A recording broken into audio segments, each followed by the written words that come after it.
All right, I genuinely believe that books can change your life, and I think that my life up until this point has been a testimony to that fact. My name's Richardson. I'm 32 years old. I literally just sold everything that I own, moved from America. I was born and raised in Canada, and I left everything behind, and I took one book with me with my backpack and headed to Europe, which is where I am today. And what really started me on this journey at 16 years old was when I first picked up a copy of the Essential Writings of Ralph Waldo Emerson. And it was really the American Scholar, specifically one of Emerson's essays, that really inspired me to actually take on my own hero's journey when I was just a young lad, and then moved out west and really started the adventure of a lifetime. I became a travel photographer. I worked with some of the biggest brands in the world and had a lot of success in that niche. And I've pivoted since then, but it's been a really exciting journey. And I really attribute that into my life up to this point to Ralph Waldo Emerson's book that's really inspired me to read correctly, because yes, there is a right way to read and a wrong way to read, which is what Emerson gets to in his essay, The American Scholar, which I want to share with you today because I think it's super interesting and it's probably more important now than it ever has been. So I want to give you a breakdown of what American Scholar by Emerson is all about. So to give you a concise summary, Emerson says that a true scholar is not just a person who reads books.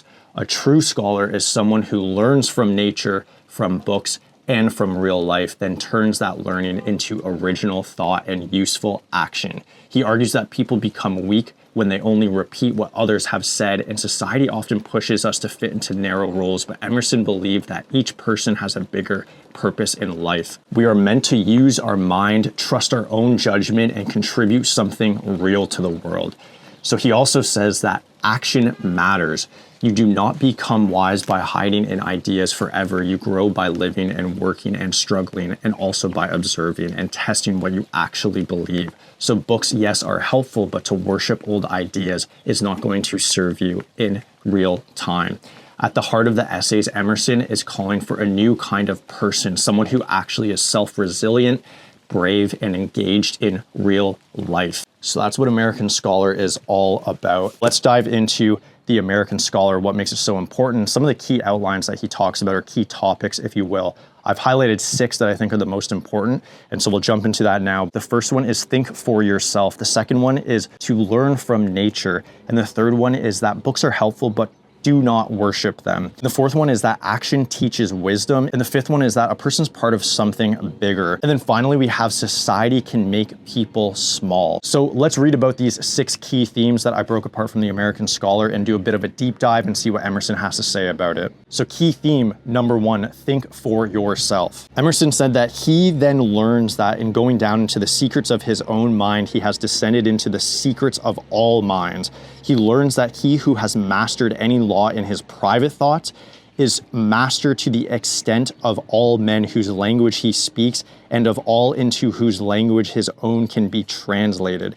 The poet, in utter solitude, remembering his spontaneous thoughts and recording them, is found to have recorded that which men in crowded cities find true for them also. So what he's saying here is that basically when you go down into your own secrets, your own thoughts, your unconscious, and you explore what that is and what that means to you, that is you getting access to the collective unconscious. So what is true for me is true for you, which is true for everyone. So to uncover the truth of human nature, you don't need to go out into the world and explore every single avenue or facet of life.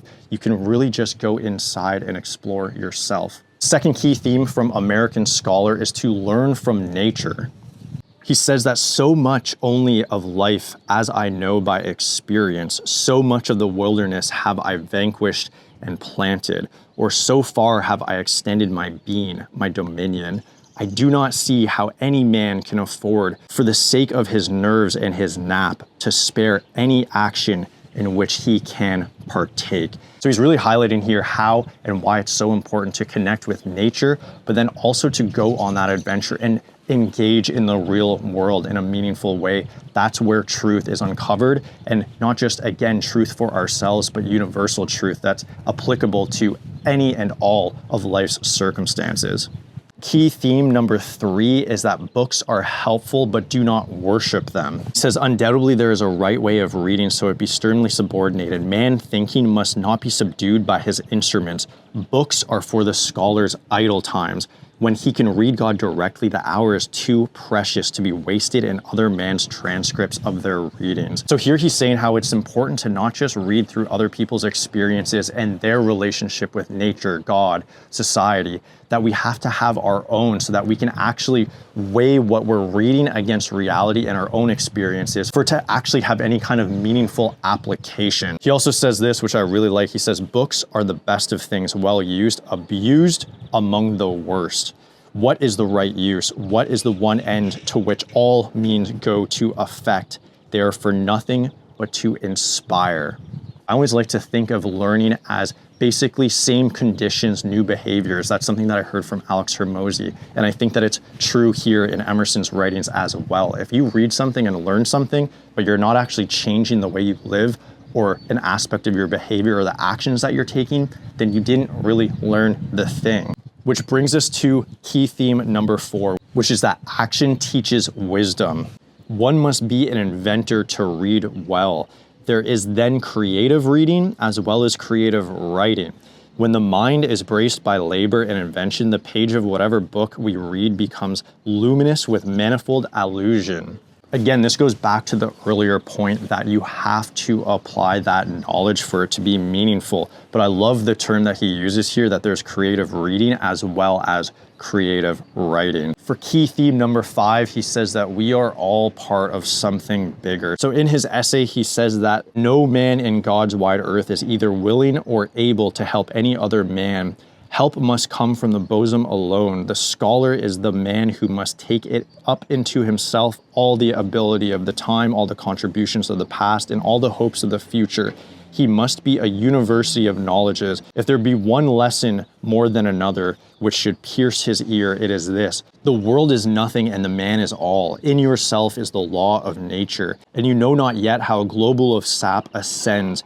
In yourself slumbers the whole of reason. It is for you to know all, and it is for you to dare all. There's a lot of key takeaways from this passage, but I think one of the key takeaways here, again, is that we are all part of something bigger and that what we do matters in this life.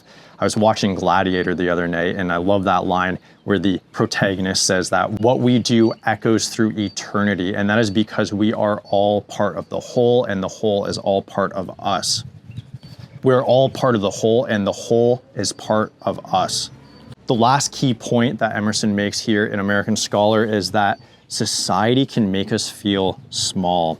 So he says that in this distribution of functions, the scholar is the delegated intellect.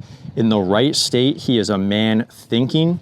In the degenerate state, when the victim of society, he tends to become a mere thinker, or still worse, the parrot of other men's thinkings.